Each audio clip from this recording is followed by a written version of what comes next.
विश्वविद्यालय से घर आते हुए वो सब्जियां और फल ले आई। शनिवार था इसलिए विश्वविद्यालय जल्दी बंद हो गया था। वो हर शनिवार सब्जियां और फल खरीद लाती। 3-4 दिन तो निकल ही जाते। घंटी बजते ही रज्जो ने दरवाज़ा खोला। रज्जो, ये ले पकड़। आपसे कितनी बार कहा है मुझे साथ ले जाया कीजिए, इतना वजन उठाकर क्यों लाती हैं? मैं ले आती। बाबा, ये भांसड़ बाद में दे, चाय पिला, लगता है बारिश होगी आज। वो खिड़की से बाहर देखती हुई बोली। हाँ, घने बादल घिर आए हैं, मैं चाय लाती हूँ। कुछ खाने को लाऊं? नहीं, मैं फ्रेश होकर आती हूँ। ठीक है। चाय पीते हुए उसकी नज़र एक लिफाफे पर पड़ी जो शायद रजिस्ट्री थी। ये क्या है? उसने उसकी ओर इशारा किया। अरे, बताने ही वाली थी दीदी, पोस्टमैन दे गया है, साइन भी लिए हैं मेरे। ओके। उसने खोल कर देखा और फिर टेबल पर रख दिया है। ये क्या है? रज्जो ने कहा। तुम्हारे साहब ने तलाक के पेपर भिजवाए हैं। क्या पागल हो गए हैं साहब? रज्जो बिफर उठी। ये तो होना ही था, गुस्से वाली क्या बात है? अच्छा ही हुआ ये मुझे नहीं करना पड़ा, उदित ने खुद ही कर दिया। ये सब ठीक नहीं हो रहा। साहब को उनके मम्मी पापा कुछ समझाते क्यों नहीं? उदित ने कभी किसी की सुनी है क्या? खैर जाने दे, मैं तो इसी में खुश हूँ। रज्जो अब क्या कहती। कुछ देर चुपचाप वहीं बैठी रही, फिर चाय का कप उठा रसोई में चली आई। रसोई में सब्जियां और फल संभाल कर रखते हुए उसे वो दिन याद आ गए जब सुबह और उदित बेहद खुशी खुशी अपने घर में व्यस्त थे। सुबह एक विश्वविद्यालय में साइंस की लेक्चरर थी और उदित भी एक बड़ी कंपनी में एचआर था। दोनों की शादी को 4 साल हो गए थे। तभी सुबह के मां बनने की खबर ने सुबह और उदित के परिवार में खुशियां भर दी। सुबह भी बहुत खुश थी। सुबह की मम्मी ने रज्जो को उसकी देखभाल के लिए उसके पास भेज दिया। रज्जो की मां ने सुबह को अपने हाथों से पाला था। सुबह और उसके मम्मी पापा भी रज्जो की मां कमली को घर का सदस्य ही समझते थे। रज्जो की शादी में भी सुबह के पापा ने सारा खर्चा उठाया था। पर रज्जो की खोटी किस्मत की शादी के 3 साल बाद ही उसका पति एक्सीडेंट में चल बसा। तब तक सुबह की शादी उदित से हो चुकी थी। सुबह के पास रज्जो का मन लगा रहेगा और सुबह को भी सहारा मिल जाएगा, यही सोचकर सुबह की मम्मी ने यह फैसला लिया था। वैसे भी दोनों बचपन से साथ ही रहा करती थीं। सुबह के मम्मी पापा की लाख कोशिशों के बाद भी रज्जो पढ़ नहीं सकी। उसकी पढ़ाई में मन ही नहीं लगता था। मुश्किल से 8वीं पास कर उसने पढ़ाई छोड़ दी, पर सुबह के साथ रहते रहते उसे इंग्लिश बोलना अच्छे से आ गया था और समझ भी लेती थी। जब सुबह को 8वां महीना लगा तो उसने स्कूल से 6 महीने की छुट्टी ले ली। बच्चे के आने की तैयारियों में उसे और कुछ याद ही नहीं रहता। बाहर के काम अब रज्जो करने लगी थी। बैंक जाना, घर का सामान लाना, बाकी सब काम भी उसने अपने ऊपर ले लिए थे। एक दिन बैंक जाते हुए उसे उदित की गाड़ी नज़र आई। उदित के बगल की सीट पर कोई लड़की भी बैठी थी। पहले तो उसे लगा कि उसे गलतफहमी हो गई है, पर गाड़ी तो उदित की ही थी। उसने सुबह से इस बारे में कोई बात नहीं की। इस हालत में सुबह का परेशान होना तकलीफ पैदा कर सकता था। सुबह ने एक प्यारी सी बेटी को जन्म दिया। सभी बहुत खुश थे। दिन ब दिन उदित और बदलता गया। घर देर से आता, खाना भी बाहर ही खाता। ऑफिस की तरफ से उसके टूर भी बढ़ गए थे। शनिवार और रविवार की छुट्टी के दिन भी ऑफिस का कोई ना कोई टूर निकल आता। एक दिन सुबह जब धोने के लिए कपड़े मशीन में डाल रही थी तो उदित की पेंट की जेब से फ्लाइट की 2 टिकट मिली। एक उदित और एक किसी रोजी के नाम की थी। रोजी तो उदित के साथ काम करती थी, उसे लेकर उदित टूर पर क्यों जाएगा, ये उसकी समझ में नहीं आया। पिछले साल उनकी शादी की सालगिरह की पार्टी में भी आई थी। एक अनजाने डर से सुबह का दिल जोर जोर से धड़कने लगा। उदित के नहाते जाते ही उसने उसका ऑफिस बैग चेक किया। रोजी और उदित की एक फ़ोटो मिली। सुबह समझ गई कि ये क्या चल रहा था, पर वो बहुत मजबूत लड़की थी। उसने सीधे सीधे उदित से बात करने की ठान ली। जैसे ही उदित नहा कर निकला उसके हाथों में फ़ोटो देखकर चौंक गया। तुम मेरा बैग चेक कर रही हो? हाँ, देख रही हूँ कि कोई जब धोखा देता है तो कैसा लगता है। क्या बकवास कर रही हो? रोजी से क्या रिश्ता है तुम्हारा? कोई रिश्ता नहीं है, बेकार में खुद को परेशान मत करो। कोई रिश्ता नहीं है तो फिर ये क्या है? उसने उसे फ़ोटो दिखाते हुए कहा। और ये टिकटें? अरे ये सब ऐसे ही, तुम छोड़ो। नहीं उदित, तुम्हें जवाब तो देना होगा। देखो मेरी बात सुनो, मैं तुम्ही से प्यार करता हूँ, सच, मेरी बात का यकीन करो। तो ये सब क्यों किया? मुझे इसका जवाब दो। वो बात ये थी कि मैं, आगे बोला उदित। सुबह का धैर्य जवाब दे रहा था। दरवाजे के बाहर दीवार से लगी हाथों में चाय की ट्रे पकड़े रज्जो भी अचंभित खड़ी थी। सुबह, वो बात यह है कि तुम माँ बनने वाली थी। मैं जब भी तुम्हारे पास आना चाहता तुम मना कर देती। बस इसी बीच मेरी रोजी से करीबी हो गई। हम दोनों 1-2 दिन के लिए शहर से बाहर चले जाते, बाकी मुझे उससे कुछ लेना देना नहीं है। तुम बेबी के साथ इतना व्यस्त होती हो कि मेरे लिए तुम्हारे पास अब समय ही नहीं है। तो मैं क्या करूं? आखिर मर्द हूँ, मेरी भी कुछ ज़रूरतें हैं, इसलिए हम शाम को थोड़ा बाहर चले जाते हैं।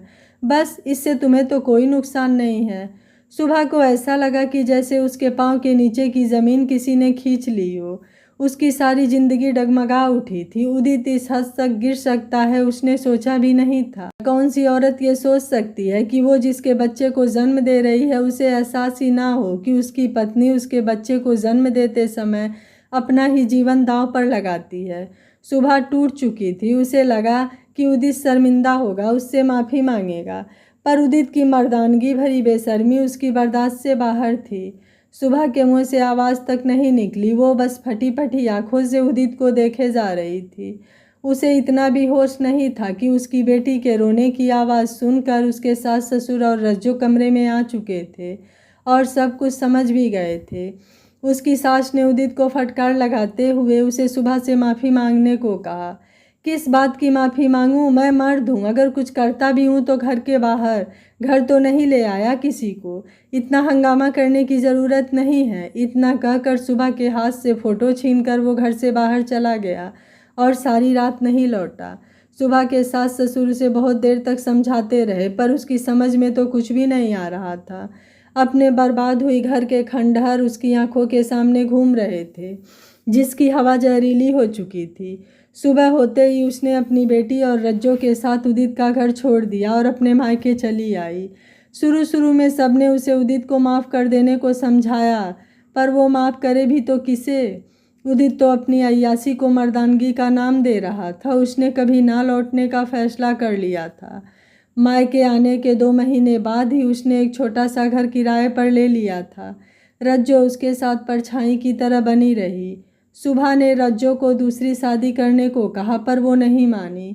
दोनों एक दूसरे का ध्यान रखती। सुबह के स्कूल जाने के बाद उनकी बेटी की सारी जिम्मेदारी रज्जो के पास होती। उसका नाम भी रज्जो ने रखा, सृष्टि। सृष्टि अब 5 साल की हो चुकी थी और रज्जो को छोटी मम्मी कहकर बुलाती। सुबह अब विश्वविद्यालय की वाइस प्रिंसिपल बन गई थी। सुबह ने कभी मुड़कर उदित की ओर नहीं देखा, ना ही कभी उदित ने उसे और अपनी बेटी से मिलने की कोशिश की।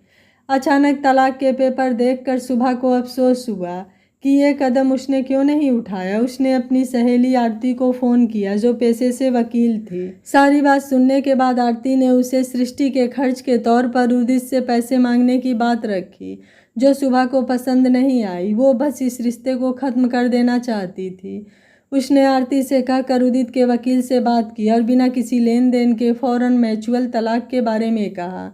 उदित को और क्या चाहिए था? आखिर तलाक हो गया। उस दिन घर पहुंचते ही उसने रज्जो को आवाज़ लगाई। रज्जो, आई दीदी। सुबह की आवाज़ आते ही, ये ले, ये क्या है? मिठाई। अब चाय पिला दे प्लीज़, मसाले वाली। पर ये मिठाई किस बात की है दीदी? तलाक की मिठाई, आज़ादी की मिठाई। उसने टेबल पर रखा। ओह, चल चाय बना ला। सृष्टि कहाँ है? वहीं अपनी डांसिंग क्लास में। उसके बिना उसे कहाँ चैन। अब तो घर पर भी कथक करके दिखाती रहती है मुझे, कहकर हंसने लगी। तू भी कर लिया कर उसके साथ। एक बात पूछूं, सच सच बताओगी? पूछ बाबा। तलाक के बाद कैसा लग रहा है?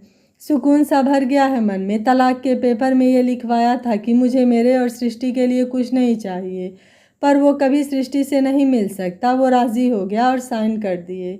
साहब इतना गिर जाएंगे कि बेटी को भी छोड़ देंगे, ऐसा तो सोचा ही नहीं था।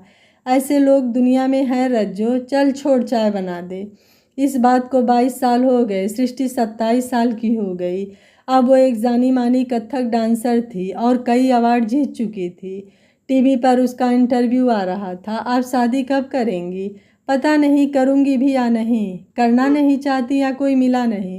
सही बात तो यह है कि अभी इस बारे में सोचा नहीं। अगर कोई ऐसा मिल जाएगा जो मुझे पसंद हो तो ज़रूर करूँगी। कैसा पति चाहिए आपको? अक्सर लड़कियां अपने पिता जैसा पति चुनना पसंद करती हैं। जी नहीं, मुझे उन जैसा पति तो क्या पड़ोसी भी नहीं चाहिए, और उनके बारे में कोई बात नहीं करनी मुझे। ओह ठीक है, आपकी माँ क्या करती हैं? वो विश्वविद्यालय की वाइस चांसलर हैं। उन्होंने सारा जीवन बच्चों को शिक्षित किया है। क्या हम उनसे मिल सकते हैं? बुलाती हूँ। वो रसोई में है। मम्मी, छोटी मम्मी, प्लीज़ इधर तो आइए। कैमरा रसोई की ओर मुड़ गया। दरवाजे पर सुबह और रजो दोनों खड़ी थी। सृष्टि उठकर उनके पास आई और दोनों के कंधों पर हाथ रखते हुए बोली, ये है मेरी दोनों माँ। ये सुबह मम्मी विश्वविद्यालय के वाइस चांसलर, और ये छोटी मम्मी इस घर की वाइस चांसलर। उधर शहर के दूसरे कोने में बसी एक बस्ती के एक छोटे से कमरे में लेटा एक वृद्ध पुरुष ये इंटरव्यू देख रहा था। सुबह के स्क्रीन पर आते ही वो चौंक गया। उसकी आंखों से आंसू की जो बरसात शुरू हुई तो फिर रुकी ही नहीं। वो बार बार अपना सर पलंग की पुश्त से पटकता। तभी किसी के आने की आवाज़ सुन उसने जल्दी जल्दी अपने आंसू पोंछे। ये क्या भैंसे की तरह पसरे पड़ा है? जाकर बाजार से चिकन लेकर आ। बेटी के दोस्त आ रहे हैं आज। तुम्हें शर्म नहीं आती? बेटी को भी ये सब सिखा रही हो? अरे वाह रे वाह, तुझे तो बड़ी शर्म है। चल जा बाजार, किसी काम का तो है नहीं, 4 पैसे तो दे नहीं सकता, बातें करवा लो बस। सब कुछ तो तुम्हें दे चुका हूँ रोजी, अब मेरे पास बचा ही क्या है? तो कौन सा एहसान किया? मजे भी तो तूने ही किए थे, कोई ज़बरदस्ती थोड़ी थी कि मुझसे शादी कर। चल अब जा, थैला उठा। घर से बाहर निकलते हुए उसका सर यूं झुक गया जैसे दुनिया की तमाम नज़रें उसे कोस रही हों, तमाम औरतें उस पर थूक रही हों। पर अब यही सच था, वो अपने हाथों से अपना बाग उजाड़ चुका था। कुछ गलतियों की माफ़ी नहीं होती है, उनकी सज़ा ज़िंदगी भर इंसान को भुगतनी पड़ती है। वही सज़ा उसे मिली थी, जो रोज़ी के रूप में, जो वो जीवन भर भुगतेगा। आशा है यह कहानी आपको ज़रूर पसंद आई होगी। वीडियो पसंद आया है तो वीडियो को लाइक, शेयर एंड चैनल को सब्सक्राइब कर लीजिएगा। Thank you for watching. मिलते हैं अगली कहानी में।